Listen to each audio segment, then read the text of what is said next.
Grab your pack and your radio. It's time to go hiking and hamming.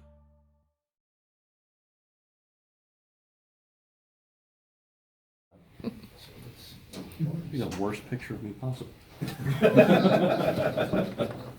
He didn't take it. That's true. Good evening, I'm Lou West, K4HNH. For some of you, you already know this, some of you may not know this, I also have a YouTube channel. My girlfriend Chris here, KQ4CRY, participates in that YouTube channel as well. It's called Hiking and Hamming. So comment, like, and subscribe. And I'm going to talk about summits on the air and parks on the air, which is what a lot of my channel revolves around. And what I'm going to do is I'm going to talk about summits on the air first. It's kind of the hard. Hi, Lou here. I wanted to say a few things about this presentation before we got too far into it. It was recorded back in February of 2023 for the Amateur Radio Club of Columbia County, where I used to be a member at the time, and it's targeted toward that audience, so you'll see some very specific geographic references in there. So just take all that with a grain of salt. Hopefully this will be useful to you if you are new to Parks on the Air or Summits on the Air, and also understand that I probably get a few things wrong, particularly where the addition of new parks in the Parks on the Air program is concerned, because I believe the current policy is that all that is on hold for the time being. So there's probably a lot of inaccuracy there, and I was kind of glossing over because we're trying to get this packed into about a 30-minute time frame. So if you have any questions, contact your local state Parks on the Air map representative if you have questions about getting an entity added to the list. Apart from that, hope you enjoy the rest of the video, and hopefully it answers some questions. I will put a link down below to the slides so that you can pull those off of the Amateur Radio Club of Columbia County's website. Hope you enjoy. A harder one to do for a couple of reasons. In some ways it's a little more satisfying, maybe. So Summits on the Air began in 2002 in the United Kingdom. It's spread worldwide since then. And in that, amateur operators attempt to make QSOs from the tops of mountains. Some pictures up here. My buddy Yusuf, who also has a YouTube channel called Metro Atlanta Ham Radio, who's probably the most enthusiastic amateur radio operator you will ever see on YouTube. There's a picture from when I went up and activated Yona Mountain. And the picture on the right is Pat Harris activating, I forget which summit that is, but as you can see, he likes to relax when he activates. He's actually sitting there doing CW, by the way, in a hammock. Okay, so what I'm going to do is I'll go through some terminology, the rules, what the awards are, things like that. So to speak. Okay, an activator is somebody who goes up to the summit of a mountain to work operators who are not on the summit. A chaser is an operator who looks for and works those activators who are up on the summit. Summit to summit is a QSO between two activators on different summits. Activation zone. Now this is kind of important if you want to go do summits on the air. It's the area around the summit that is within 25 meters vertically of the geographic summit. The association is the area, or it's a geographic area, that defines how the summits are administered and how they get their designators. For instance, for W4 Whiskey 4 Golf, W4G is Georgia, W4C is North and South Carolina. And then there's a region that'll be the sub-area of an association. And SOTA Complete is having worked a summit as both an activator and as a chaser. So you've been up there and talked to people, and you've been on the ground at home or whatever and talked to somebody else that was up there. Basic information. 4 QSOs to have a complete activation. That's what it takes. You're free to do as many as you want, but it takes 4 for it to be a good activation. Excuse me. Both activators and chasers must submit logs to receive credit. So if you go up and you activate, you got to submit your log to get your credit. If the people who chase you don't submit logs, that doesn't matter. But if they want credit, they have to submit their log as well. And that gets into their award schema. The QSO exchange is very simple. The activator is going to give a call sign, a signal report, and let the chasers know what the summit code is. The chaser is going to give a call sign, a signal report, and their QTH to that activator. The summit code, you'll also hear it called a reference or a designator. There's three parts. The SOTA association, we talked about that, like W4G. That should actually say W4C, Whiskey 4 Charlie for Carolinas, my bad. Or W4G for Georgia, and then there's going to be a region code. So for Georgia, you have three regions: Central, Historic High Country, and North Georgia. And then there will be a summit number. The summit numbers are based on the relative height of the summit in that region. So, Whiskey 4 Golf stroke November Golf 001 is Brasstown Bald. That's the highest summit in North Georgia, in the North Georgia region. Highest summit in Georgia. It's also the highest summit in Georgia, but if it was, say, Whiskey 4 Golf Charlie Echo 001, I can't remember which summit that is, but it's going to be a different mountain entirely. So the rules for SOTA. All modes and bands are valid. You're not going to find a lot of FT8 or anything like that because that's a lot of extra gear you're going to have to carry up there. I'm not saying it doesn't happen, it happens, but it's rare. Activators must be within the activation zone, so it's in that 25 meters vertically of the geographic top of the mountain. You must use legitimate access routes and obtain landowners' permission if necessary. So there's a lot of summits, if you go and look and say, oh, that summit's never been activated. Well, it turns out it's privately owned land, and there's no way to get up there. So that's why nobody's ever been up there to activate. Operation from vehicles is not permitted, and your method of final access to the summit must be person powered. That's actually not 100% correct. You cannot use any form of a combustion engine to get to your final activation point. So you can hike, you can mountain bike, you can use pack mules, you can ride a horse, but you can't use anything with a combustion engine. You must operate from a portable power source like batteries or solar cells, but you cannot use a generator or a fossil fuel powered generator. And all equipment must be carried by you to the summit. Now, again, you can throw it on a pack mule, that counts, but you can't drive and all the way to the top. You have to actually get out at some point. Now, there are summits that are considered drive-up summits, but you still have to abide by the rules, take your gear from your vehicle and go to your activation point from the vehicle. Again, 4 QSOs have to be made. QSOs through a repeater do not count unless they're through a satellite. Satellite is fine. And QSOs with others on the same summit do not count. And activator points can only be claimed by the holder of the call sign used on the summit. So you can't use a club call up there, or you can, but you're not going to personally get credit, the club will. And you have to send in your logs to get your points. And you can only claim a summit once per calendar year. So if you wanted to go up to Brasstown Bald and activate it, that's great, but you're not going to get any points unless you activate it again the following calendar year. Now, theoretically, could you activate on December 31st and then go back and activate on January 1st? Yeah. Those would both count, different calendar years. Okay, so what is a SOTA Summit? Now, this causes a lot of confusion. I'm going to try to explain this as best I can. They have a formula that they use to determine what qualifies as a SOTA Summit. So you notice that this mountain qualifies, this one doesn't, and that far one on the right does qualify. And it's based on two things. It's the height of the summit relative to the lowest point between that and the next summit, and the distance between the peaks. So, in this case, let's see if it works. Ooh. Okay. So you'll notice that there's 100 meters, there's a, right here, it's kind of hard to read. It's, I believe it's 200 meters between the lowest point and, or no, I'm sorry, 300 meters. No, 200 meters, sorry. Told you this is kind of hard to explain. So we're 200 meters between this lowest point here and the summit. The summit is 300 meters above sea level. Okay, so that qualifies it. On the second summit, there's only 50 meters between the lowest point between it and the next summit. And let's see if it goes right there.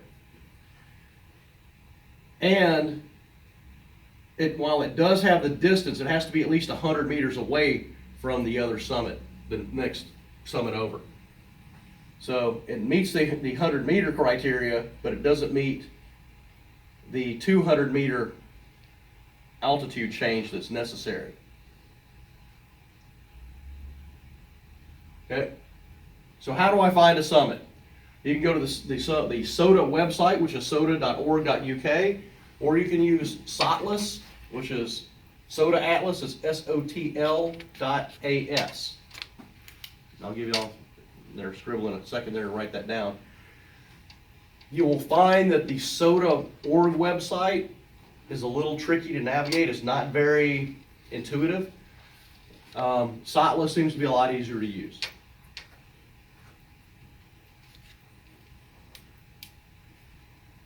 Okay, now you can also get some apps. There's a SOTA Goat iPhone app, and there's SOTA Spotter for Android. You can put those on your phone. I use SOTA Goat primarily because I just happen to have an iPhone, but I do like it because it lets you know when you're in the activation zone based off GPS, and this is actually a screen cap from when I activated Grassy Ridge Bald, and you can see up here, if I can find the laser button, that's okay, I'll just point, that it shows it I'm within the activation zone. And actually by GPS, I was actually higher than the geographical summit by 18 feet. And I was 227 feet from the physical geographic top of the mountain.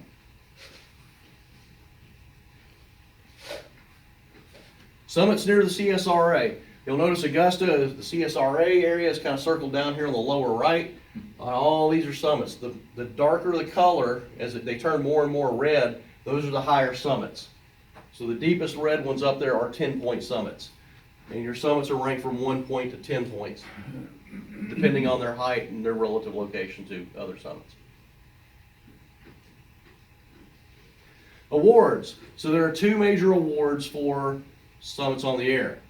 And those are based on activator points, or based on chaser points, the uniques. Those are some of the awards. But the two big ones are the Mountain Goat and the Shack Sloth. The Mountain Goat is for activators, the Shack Sloth is for chasers. And it takes 1,000 points to qualify as a SOTA Goat or a Shack Sloth. So when you figure, say, the most points you can get is going to be, it's 12 or 13 on a summit, at least in this area, and that's based on a 10-point summit. During the winter, they give you extra credit. You get a couple of extra points for activations during the winter. So I think it's a 2-point extra credit during the winter. So if the 12 points is the most that you can get on a summit, it takes you a while to get to 1,000 points. Most guys, it takes anywhere from 3 to 5 years. So it's difficult to get SOTA Goat. Shack Sloth's a little easier because, hey, you can sit at home and just chase these guys. Again, the summit points are based on the relative height, and you got to submit your logs whether you're a chaser or an activator.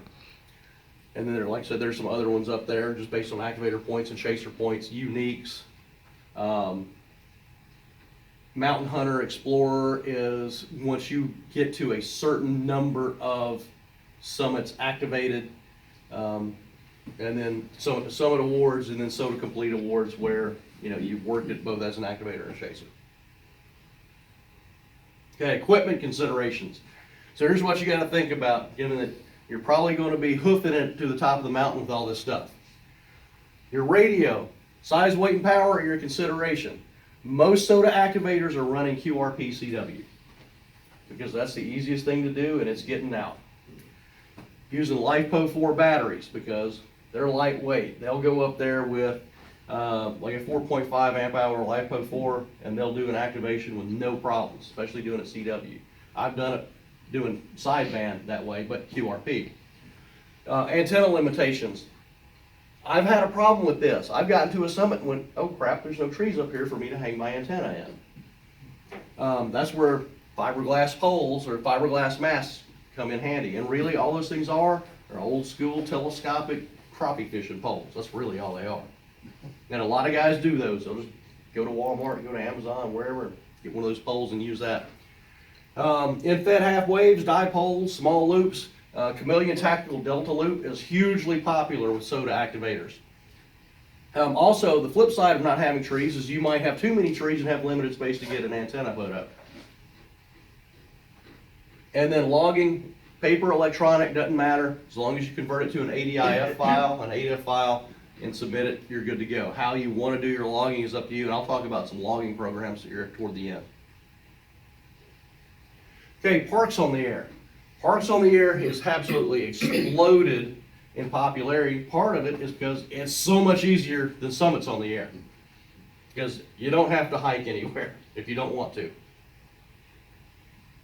So Parks on the Air had its origins in the 2016 ARRL National Parks on the Air event. And the Parks on the Air Incorporated program began the following year, 2017. So pictures up here of the father and sons team of KN4 VKW, VKX, and VKY, along with James KE8PZN, who is one of the most active Parks on the Air people in the country. He has a channel called Ham Radio Adventure Guy on YouTube. Worth checking out. This past year, 2022, he completed what's called the Bailey Sprott Award, in which he activated a park every day for the entire year, at least one park. And the guy's got a full-time job too. That's dedication. And they are in that picture at John Bryant State Park in Ohio, which is kilo 1964. Middle picture, excuse me, is myself in pink over here. You can see Pink sitting there in the lawn chair. I took the picture. And that's a kilo 1880, Honeymoon Island State Park in Florida. We were down in Tampa over New Year's, went out, activated the park. And on the right-hand side is KI4 ASK, Joe Domaleski, and he lives in Marietta, and that's him at Jekyll Island State Park. Just some pictures I snagged that weren't had. Okay, POTA speak. Very similar to SOTA speak. Activators, the person who goes to the park gets on the air. Instead of calling them chasers, they're called hunters, and those are the people sitting at home who are working the activators in the parks. Park-to-park QSO is like a summit-to-summit QSO. It's a QSO between the two activators in parks. However, the difference between this and SOTA is you can be in the same park and do a park-to-park. And I'll talk about why that becomes important in a minute, or not important. Why it becomes useful, I'll put it that way. Reference is the alphanumeric code assigned to the POTA entities. For instance, kilo 2191 would be a park here in the United States. Basic info. 10 QSOs as opposed to 4 for SOTA. For POTA, it's 10 QSOs to have a good activation. However, only activators are required to submit logs. In fact, there's no way for a hunter to submit logs. Activators submit the logs, and then you, as a hunter, will get credit when they submit their logs. So, if you've ever worked a Parks on the Air station, and you haven't signed up on the Parks on the Air website, you may not even realize, or just kind of forgot about whatever, I'll work the park. And you forgot it. You logged it and forgot it. When I started doing Parks on the Air, I set my account up, logged on the website, and I already had 3 parks hunted from years ago. From around 2019-ish, I'll say years ago, 2018, 2019 timeframe. I had no idea, but they had submitted their logs, and there I was, already had credit for those parks. QSO exchange, call sign, signal report, and park reference will come from the activator. Call sign, signal report, QTH from the chaser. Okay, the park reference has 2 parts. It's the POTA entity, kilo for the United States, for instance, Victor Echo for Canada. All the different countries will have different POTA prefixes, and then a 4-digit park number. So kilo 7893 is Augusta Canal. That's a legitimate park entity. So rules, again, all modes and amateur radio bands are valid. This has kind of created some controversy, and it's funny because I never hear it on summits on the air, probably because there's so few summits on the air activators out there. But there are people who complain, oh, Parks on the Air shouldn't be on the warp bands. There's no contesting on the warp bands. Well, this is not a contest. It's an activity. It's really no different from county hunting, grid chasing, DXCC, worked all states. It's not a contest. So for the activators, you must be within the park boundaries. If it's a trail, and there are some national trails that are park entities, for instance, the Appalachian Trail, you have to be activating within 100 feet of the trail itself. You must use legitimate access routes and comply with park regulations. I have been told that this is not a problem. We're probably not going to run into any issues activating a park, a Georgia state park, because they have been told by their state headquarters not to mess with the ham radio operators. There are places who have been hassled, run off by park rangers, whatever. That's not going to happen to you in Georgia. I haven't had it happen in South Carolina either. In fact, when I have interacted with rangers, they've been, oh, hey, great, glad you're out here. We see you guys out here all the time. Glad to have you. So, operation from vehicles is permitted. So, hey, if you've got an HF set up in your mobile, whip up in the parking lot at the state park, get on the air, you can activate the park just like that. You don't even have to leave your vehicle. So that's the difference between that and then summits on the air. Again, 10 QSOs in a UTC day to claim the park activation. QSOs through a repeater do not count. Satellites are valid. That stays the same as with SOTA. QSOs with others in the same park are valid. Now here's why that comes in handy. One of the awards that you can get in Parks on the Air is working or activating a park across 10 different bands. So it helps when you can get those 2 meter and 440 simplex contacts in there. Also, sometimes that's the only way to activate the entity, because there are some cases, and these are usually national historic buildings, where there's no way you're going to set up an HF antenna unless they give you access to the roof and you can set up a temporary vertical or something like that. So what will happen is a club will go out to this building somewhere, all take their handhelds and just round robin the calls until they get their 10 QSOs and activate. It's rare, but it happens. Now, to be honest, it's kind of frowned upon to a degree. Everybody's okay with, hey, I want to activate this park, I need my 2 meter QSO, and you know, they have somebody they know or their buddy runs over and boop, they do their 2 meter QSO and they do the 1 QSO, that's cool. So it's one of those things that's kind of a gray area, but by the rules, it's okay, technically. Activations can be claimed by the holder of the call sign used in the park, or if a club call is used by both the activator and the club. So if the Amateur Radio Club of Columbia County wanted to set up a POTA account, anybody in the club could theoretically go out, activate a park using the club call, and then when the log is submitted, just make sure that your call is in there as the operator. Then both the club and you as the operator would receive credit for the park activation. And you can activate parks for credit as often as you like, and there is no calendar year restriction. So if you wanted to go to the same park every day for a year, you could do that. All your contacts from there are valid. Okay, how are parks determined? National parks, national monuments, historical areas, battlefields, forests, state parks, national wildlife refuges, state wildlife management areas, national trails. Those are the types of things that are considered parks for Parks on the Air. There are no municipal or local parks, because that would simply overwhelm the system. There'd just be too daggone many of them. So this is the easiest way to kind of narrow it down. You have volunteer map representatives in each state. For Georgia, it's Claude Ray, AC4SH, and for South Carolina, it's John Satterfield, who's KK4JS. So if there's something you see and you go, hey, shouldn't this be a park? Let's shoot them, get in touch with them, shoot them an email, whatever, and ask about it. And if they'll look at it and go, oh yeah, that should be on the list, and they'll put it in. Okay, in Georgia, there are 203 Parks on the Air entities. In South Carolina, there's 151. So there's plenty to choose from. Canada is just completely off the chain, and there's a running joke that anywhere a moose is taking a dump is it's a park in Canada. If you ever look at the POTA map, and it's just, they're everywhere. It's ridiculous.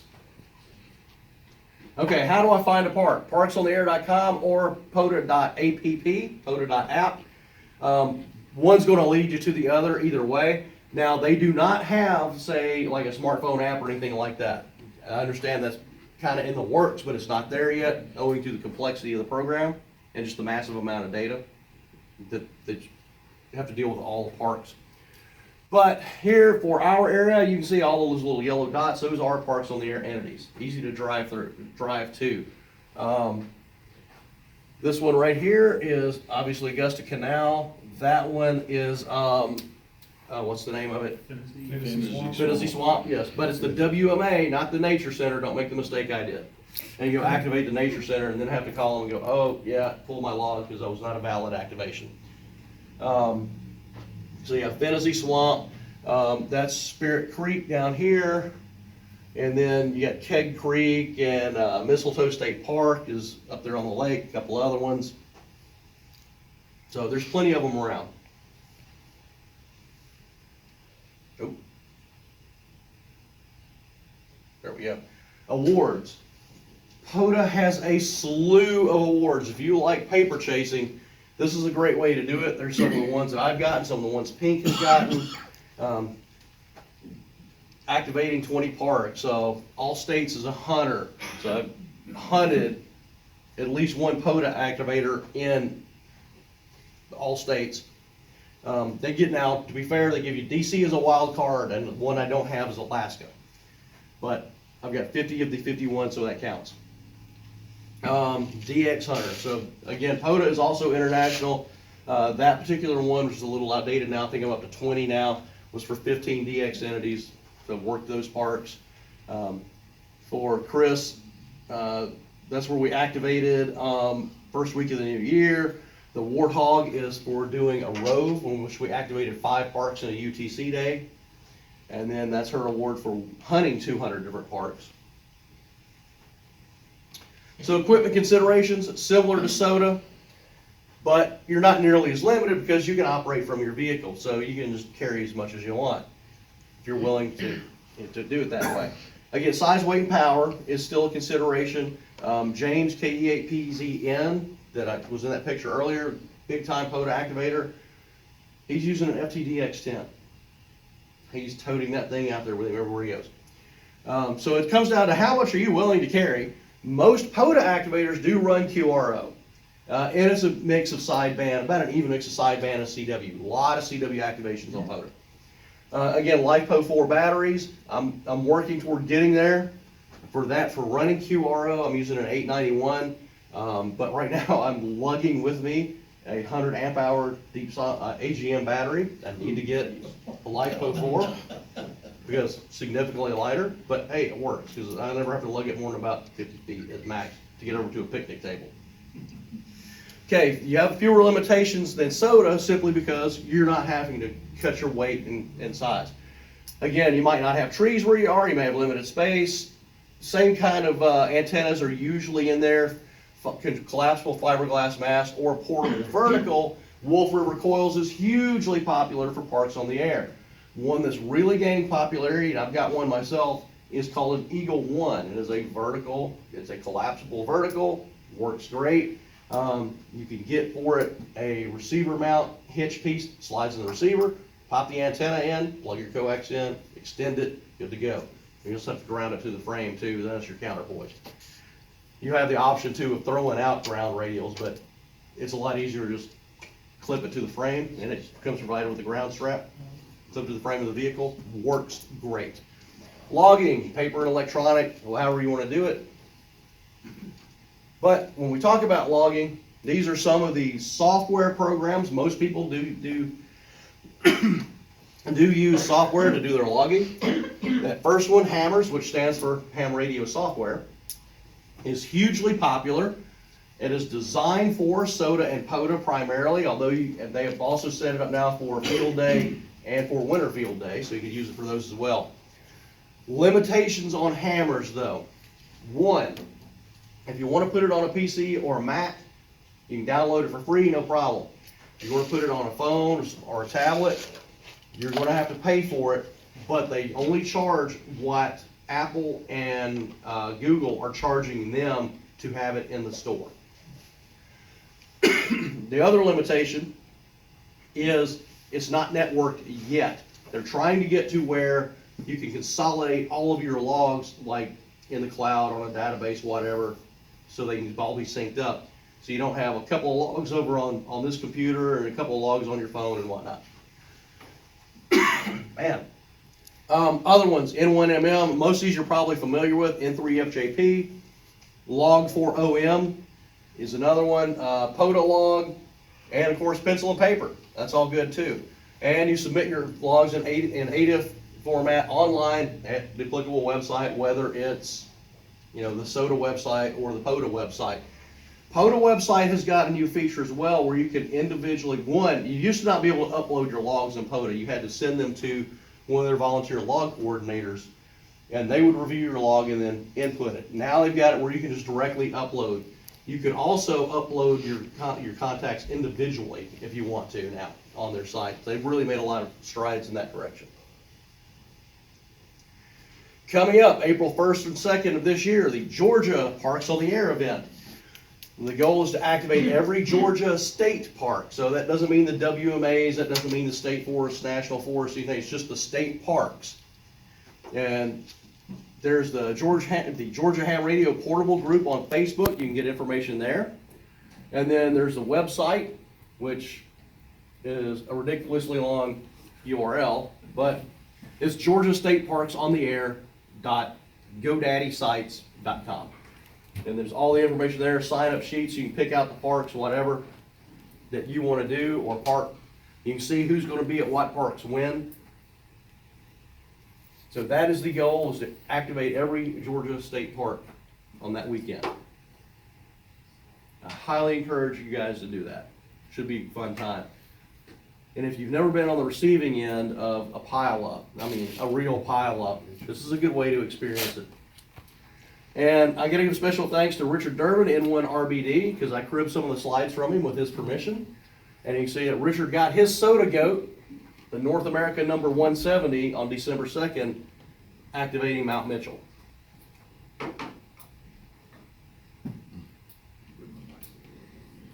So, any questions? Yes, Rick? If you win an award, does it cost money to get the certificate? No, only the toner and ink that it costs to print it out. Yes? You know if any of the plantations along the coast of the Carolinas are parks on the air?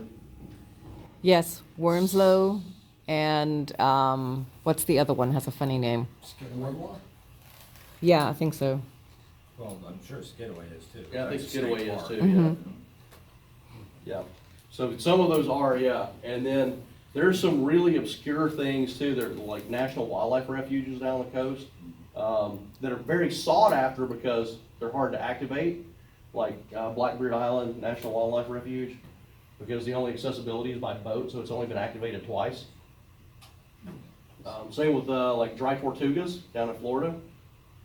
That one's been activated, I think, 3 times total, because the only way to get there is a boat or to swim, and it's a long swim.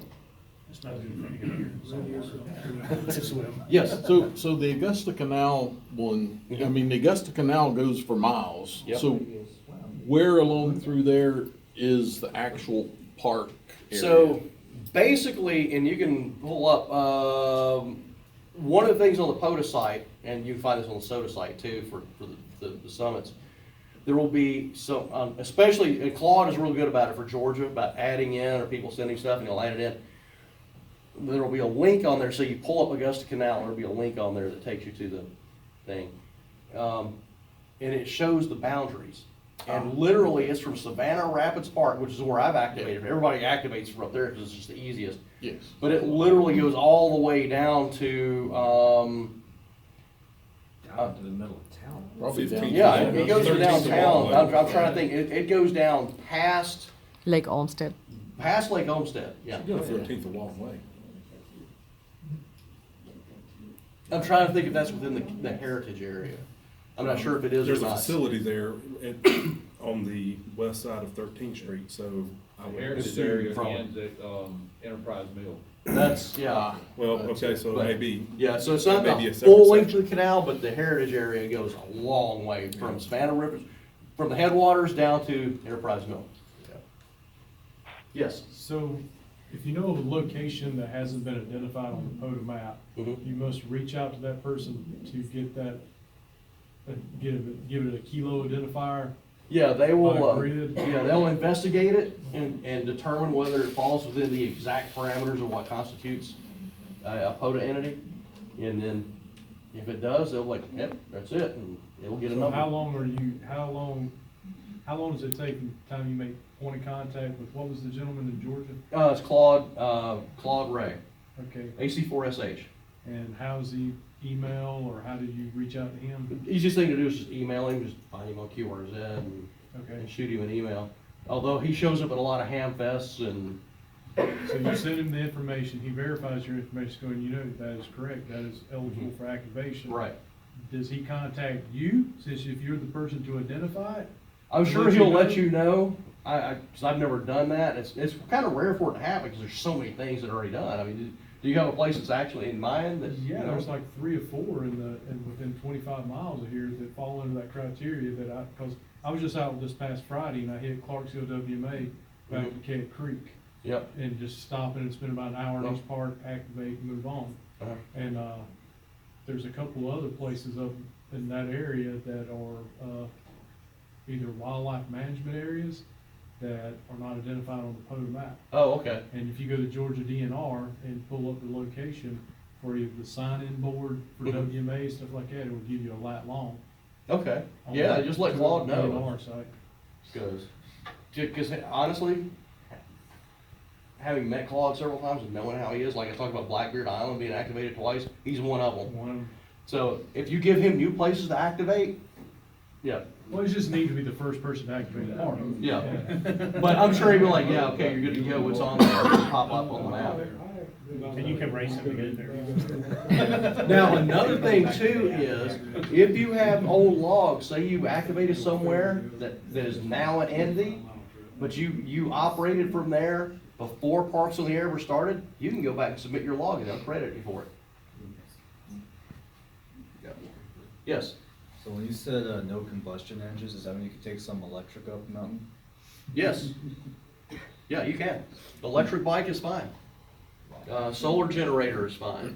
We're just throwing out solar panels and going to a battery bank, you know, they'll make the, contained ones, but nothing we got some combustion. So let's say somebody drove a Tesla, because it's electric, right? Technically, yes, that's not combustion. However, it's not.